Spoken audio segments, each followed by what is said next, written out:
बिस्मिल्लाहिर्रहमानिर्रहीम। अस्सलामुअलैकुम वरहमतुल्लाहि वबरकातुहू। नापाकी के मसाइल।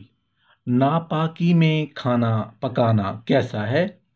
नापाकी में बच्चों को दूध पिलाना कैसा है? मोहतरम नाजरीन, अल्लाह पाक ने हम इंसानों को जिबिल्लत के एतबार से कमज़ोर पैदा फरमाया है और उन कमज़ोरियों और मजबूरियों के पीछे नेक और अच्छे आमाल पर जन्नत का वादा फरमाया है। सर्दी का मौसम हो, ठंडे पानी से वुज़ू करना कितना मुश्किल काम है और फिर खड़े होकर नमाज भी पढ़नी हो तो मज़ीद सर्दी लगती है, लेकिन अल्लाह ने उसका बहुत बड़ा अजर रखा है।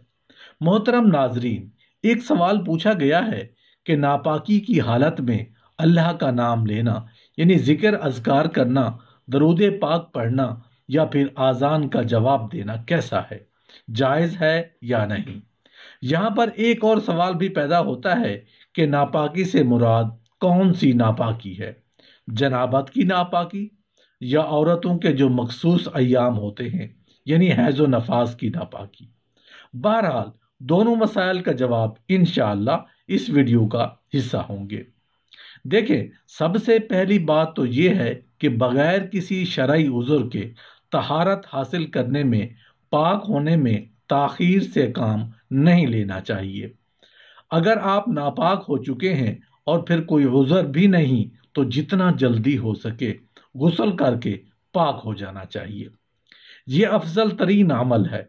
अगर कोई उज़्र ना हो तो गुस्ल करने में बिल्कुल भी ताख़ीर नहीं करनी चाहिए। हाँ, अगर कोई उज़्र है, जिस तरह के ख़वातीन के लिए मसला होता है कि मखसूस अय्याम में वो चाहें भी तो पाक नहीं हो सकती जब तक कि उनके हैज़ व निफास के अय्याम मुकम्मल ना हो जाए, तो ये तो ख़वातीन के लिए एक गुज़र है, मजबूरी है। लेकिन मर्द हजरात के लिए ऐसा कोई मसला नहीं होता, लिहाजा उन्हें चाहिए कि वो पाकीज़गी हासिल करने में बिल्कुल भी ताख़ीर से काम ना ले।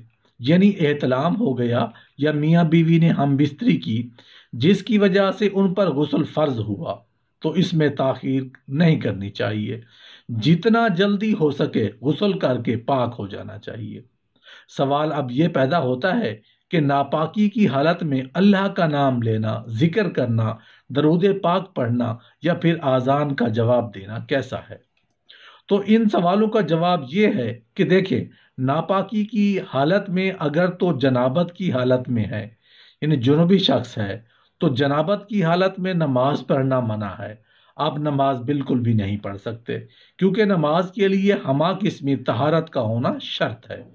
इसी तरह कुरान करीम की तिलावत भी नहीं कर सकते, अब चाहे वो तिलावत देखकर हो या बिन देखे हो। कुरान करीम का छूना भी जायज़ नहीं, खा वो एक ही आयत किसी कागज़ पर लिखी हुई भी क्यों ना हो, तो इसका छूना भी कतई जायज़ नहीं। जुनूबी शख्स हालत जनाबत में मस्जिद में दाखिल नहीं हो सकता, बैतुल्लाह का तवाफ़ भी नहीं कर सकता, तो जुनूबी शख्स के लिए ये सब चीज़ें मना है। उनके लिए तहारत को होना उन तमाम इबादात के लिए शर्त है। इसके अलावा जुनूबी शख्स किसी को सलाम करना चाहे तो हालत जनाबत में यानी मियाँ बीवी ने अज़दवाजी ताल्लुक़ कायम किए या फिर एहतलाम हो गया था जिसकी वजह से गुस्ल फ़र्ज हुआ, तो ऐसा शख्स ज़िक्र व अज़कार भी कर सकता है, तस्बीहात वगैरह भी पढ़ सकता है या ऐसी दरूद पाक भी पढ़ सकता है। लेकिन बेहतर यह है कि गुस्ल करके ये सारे मामूलात अंजाम दे। अलबत्ता अगर वो नापाकी की हालत में ही जिक्र अज़कार वगैरह कर लेता है, दरूद पाक पढ़ लेता है, आज़ान का जवाब दे लेता है, तो ये बिल्कुल जायज़ है, हराम नहीं है। नापाकी की हालत में आज़ान का जवाब भी दे सकते हैं, दरूद पाक भी पढ़ सकते हैं, जिक्र अज़कार तस्बीहात वगैरह भी कर सकते हैं। इसी तरह अगर औरतों के मामला को देखा जाए तो जो औरतों के मखसूस अय्याम होते हैं नापाकी के, तो उनके लिए शरीयत ने चंद एक चीज़ें मना कर रखी हैं। यानी जो हैज़ व निफास की नापाकी है उनमें शरीयत ने औरतों के लिए चंद एक चीज़ें मना की हुई हैं عورت کی حیض و نفاس کی جو ناپاکی کی حالت ہے اس میں عورت روزہ نہیں رکھ سکتی، روزہ رکھنا منع ہے، روزہ کی وہ قضا کرے گی۔ نماز نہیں پڑھ سکتی کیونکہ نماز کے لیے طہارت شرط ہے۔ اسی طرح قرآن مجید کی تلاوت بھی نہیں کر سکتی، چاہے وہ تلاوت دیکھ کر ہو یا بن دیکھے ہو۔ قرآن کریم کا چھونا بھی اس کے لیے جائز نہیں، بیت اللہ کا طواف کرنا بھی جائز نہیں، مسجد میں داخل ہونا بھی جائز نہیں۔ اسی طرح حیض و نفاس کی ناپاکی کے ایام میں ہم بستری کرنا یعنی میاں بیوی کا ازدواجی تعلقات قائم کرنا بھی جائز نہیں۔ تو اب ان عورتوں کے جو مخصوص ایام ہیں ان میں یہ چند ایک چیزیں شریعت نے ممنوع قرار دے رکھی ہیں۔ اس کے علاوہ حیض و نفاس کی ناپاکی میں عورت کے لیے ذکر و اذکار کرنا، تسبیحات وغیرہ پڑھنا، درود پاک پڑھنا، تو یہ تمام چیزیں جائز ہیں۔ بلکہ فقہائے کرام نے تو یہاں تک لکھا ہے کہ جہاں وہ نماز نہیں پڑھ سکتی وہاں پر وہ اللہ کا ذکر کریں تو مستحب ہے۔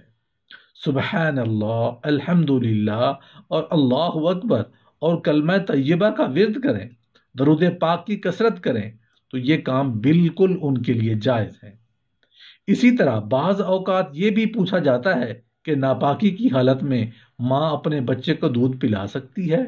کیا اس کا دودھ پلانا جائز ہے یا نہیں؟ تو دیکھیں، اب ناپاکی کی حالت میں عورت کا اپنے بچے کو دودھ پلانا، چاہے وہ جنابت کی ناپاکی کی ہو کیوں نہ ہو، بالکل جائز ہے۔ اسی طرح حیض کی ناپاکی ہو یا نفاس کی ناپاکی ہو، اس میں بعض لوگ یہ خیال کرتے ہیں کہ حیض و نفاس کی حالت میں عورت دودھ نہ پلائے کیونکہ وہ ناپاک ہوتی ہے۔ تو محترم ناظرین، ایسا کچھ بھی نہیں ہے۔ یہ باتیں کہ حیض و نفاس یا جنابت کی حالت میں دودھ نہ پلانا اہل کتاب میں مشہور تھی اور وہ ان پر عمل بھی کرتے تھے، کیونکہ اگر ان کے ہاں کوئی عورت حیض و نفاس کی حالت میں ہوتی تو وہ اس کو الگ کر دیتے تھے، اس کے برتن، اس کا کھانا پینا وغیرہ سب علیحدہ کر دیتے، حتیٰ کہ وہ یہ خیال کرتے کہ جس چیز کو یہ عورت چھوئے گی وہ چیز بھی ناپاک ہو جائے گی۔ لیکن اسلام میں اس چیز کا سرے سے کوئی وجود ہی نہیں ہے، لہٰذا عورت اپنے بچے کو ناپاکی کی حالت میں دودھ بھی پلا سکتی ہے۔